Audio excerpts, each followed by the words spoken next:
Hello. This screen recording is going to go over how we make the name tags for the GOTEC class at Halifax County Middle School.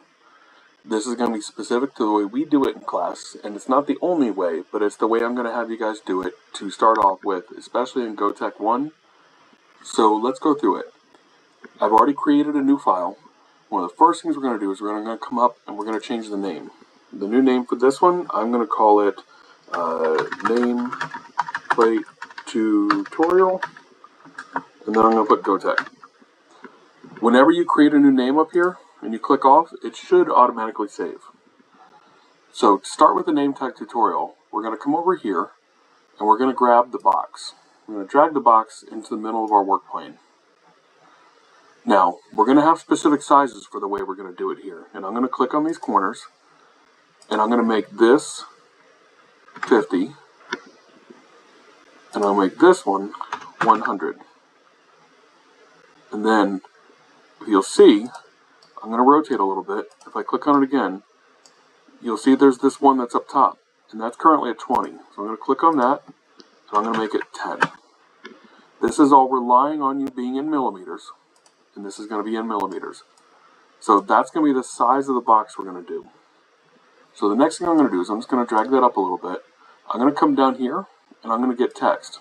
I'm going to show you a couple different ways we can do this. So I'm going to grab the text, and with it selected, I'm going to highlight up here. I'm going to highlight again, and I'm just going to type in my last name. Now, there's a few font choices in here.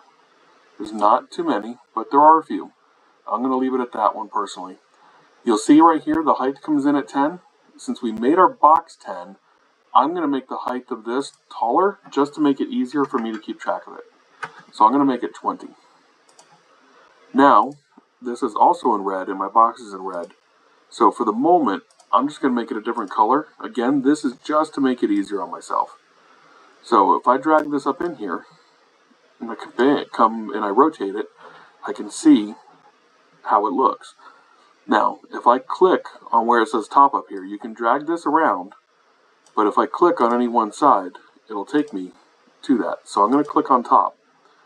And I think that looks pretty good.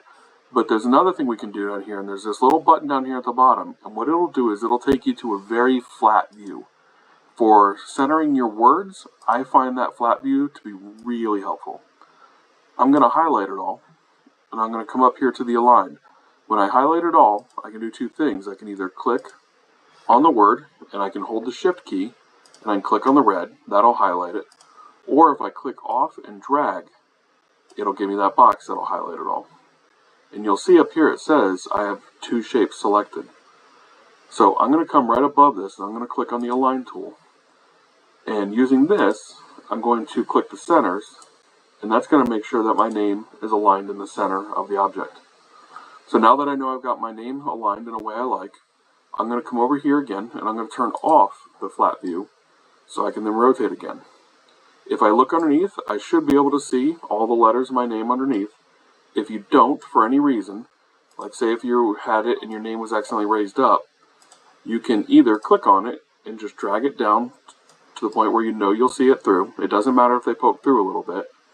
But also, if you ever have anything if you ever have anything selected or clicked on, you can just push the D button and it will automatically bring it to the level of the work plane. I'm going to select it all. I'm going to push D just to make sure I have them both on the level of the work plane. Now, in order to cut out my name, I'm going to select on the name again. I'm going to click over here. Instead of a color, I'm going to switch to where it says whole. And you can see it makes it transparent.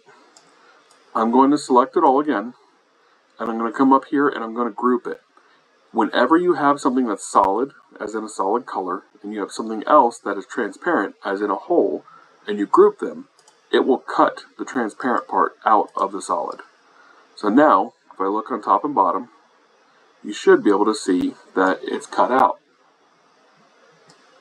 So, we could be done there, but we'll run into some problems.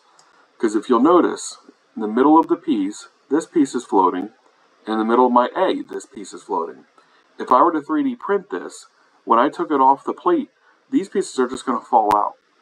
And in fact, if you look on my desk, you'll see a large name tag that says Mr. Knapp, and you'll notice I forgot to fix this, and all the middle pieces have fallen out. So an easy way to fix this is I'm going to grab another box, I'm going to put it in, and I'm going to hide that because it's in the way right now. In fact, I'll just bring this up here.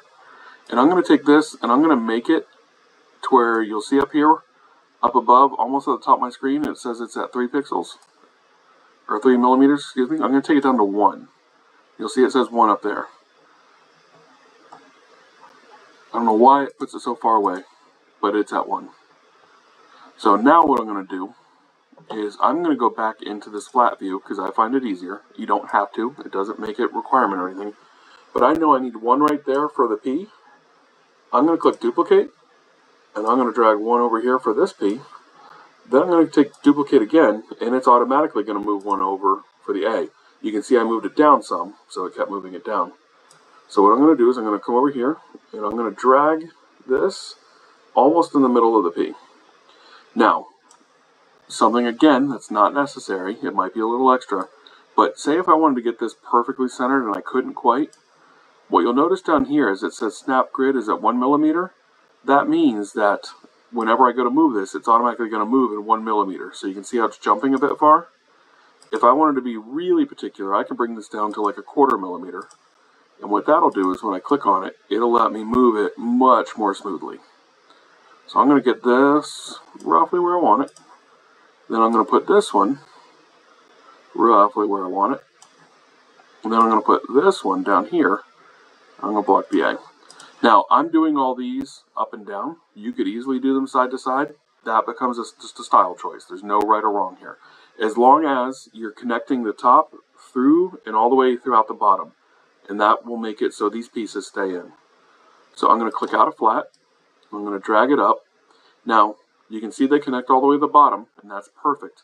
However, if we 3D print this right now, these are all going to be sticking way out. They're going to print like that.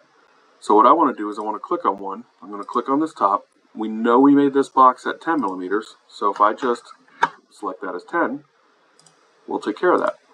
I'm going to select this as 10.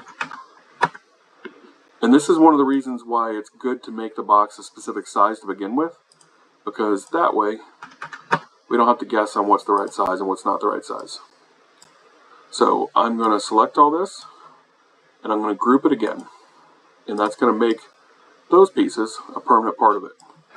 Now, I could end it right here. I could just say that this is good, and that's fine. And that's the way we've done it a lot in the past. However, I think it could be fun if we came in and we found something else to kind of personalize it a little bit. There's a mustache here, but you guys know I'm a beard guy. I'm not really into the mustaches so much. However, I could find an alligator. Kind of big. But let's see, if I were to rotate this alligator and maybe make it a little bit smaller and drag it over here, I'll look behind it. Yeah, that's kind of part of it, but I'm also going to bring it up some and maybe drag it in just a bit more. So I could do something like that. I could put an alligator on it. If I'd planned this ahead of time, I could have put the alligator on it and then put my name in, which would have been a smarter design move. So I'm going to try something different. Let's look around. There's crazy googly eye fish, anglerfish. No, that's not me. Frog. Sunglasses is like a weird Thanos fist. Cats, wavy cat. I might do a wavy cat. Ooh, that's a lot. Alright, so let's try, I'm going to lay this wavy cat down. So I need to lay it down. So this would turn it sideways. This would just rotate it. This looks like to lay it down. Nope, no it's not. Glad I looked. So I'm going to Control Z and undo that. And I'm going to grab that way. I'm going to hold the shift. You can see the difference. If I don't hold shift, it like slides around a lot. But if I hold shift, it locks it into a place. Now I'm going to grab this one, and I'm also going to hold shift. Maybe grab this one. Yeah, no, I think that's going to be the way to go. I'm going to put the wavy cat over here. I'm going to make them a lot smaller, and I'm going to hold shift when I go to make them smaller, and that should constrain the proportions. course, that somehow flipped it. I don't know what happened there. So I'm going to keep it selected. I'm going to click the flippy thing. And this up here will also mirror something. So if you accidentally flip something, you can click on that. And if you click on that, you'll see there's usually 2 arrows. And it's asking, 3 arrows, excuse me. It's asking if I want to mirror it that way, or this way. And the good thing is, you can see it gives you that highlight. So I'm going to click that, and I'm going to bring my cat back up to where he's supposed to be. And then I'm just going to tuck him in there. And I'm going to try and make him a little bigger, hopefully without flipping him. I'm going to tuck him in as close as I can. And then I'm going to take a look. You see how he's floating? He's not on the bottom. I'm going to hit the D button. And that should put him to where at least the bottom of the cat is touching the work plane. Now I want to make sure that the cat is part of, that it's combined with my name tag. So I'm going to put the cat there. I think that works. I could put other things in there, but I don't really think I need to. So I'm going to take this cat, I'm going to highlight everything, and I'm going to group them. And if you see everything's outlined in red, that means it's working on it. The more complex shape you have over here, the longer it will take to group things. So you just have to give it time and wait for it to work through. And there you go. Now it's grouped. It's all as one thing. So now, if I 3D print this, it'll have my cat on it as well. And I am going to 3D print this tomorrow morning just so everyone can kind of see the final object after watching this video. Alright, so that took me just under 12 minutes. And I did it in real time without any cuts or editing, so hopefully I didn't stutter too much. But that should give you guys an idea of how long this should take you as well. Alright, good luck. If you have any questions, I'll be working around.